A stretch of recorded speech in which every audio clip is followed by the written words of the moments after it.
অনেক দিন পর বাংলাদেশে দুস্থ উপদেষ্টারে টেলিফোন করলাম, জিগাইলাম, দোস্ত রে, টেয়া টুয়া ছাড়া আর ব্যবসা কোনো খবর টবর আসেনি তোর কাছে? দুস্থ কইল, আস্তে কথা ক,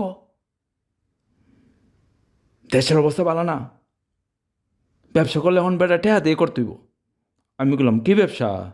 দুস্থ কইল, হোটেল ব্যবসা। হন্য বড় খুশি হইলাম।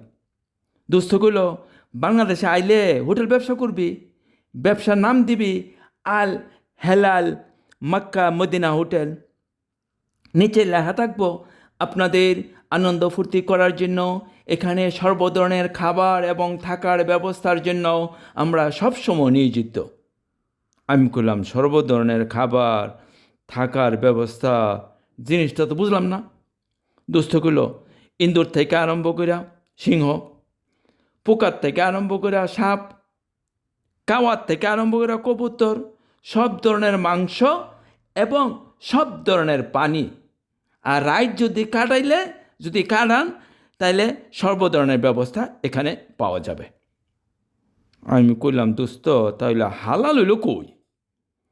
দোস্ত আমার কইল, তুই লেফর করছ হুদাহুদি। আরে বেডা, নাম তো আল হালাল না, আল হেলাল মক্কা মদিনা। দেওস না, এইসব নাম দিয়া এদেশের মানুষরে বেও বানান সহজ। লেহাতায় মায়ের দোয়া, বাপের দোয়া, হাজি, ফির বাবা, খাজা বাবা, বিসমিল্লা, আজমের ইত্যাদি ইত্যাদি। আমি বললাম, যদি ধরা পড়ি? ধর বেটা, তুই ধরা পড়বি কে? আর তুই ধরা পড়লে তোর অসুবিধা কি? তুই ধরা পড়লে যাবি কে তোর দেশে? তার কথাটা হইন না, মিজাজটা খারাপ হয়ে গেল। কইলাম, রাখ।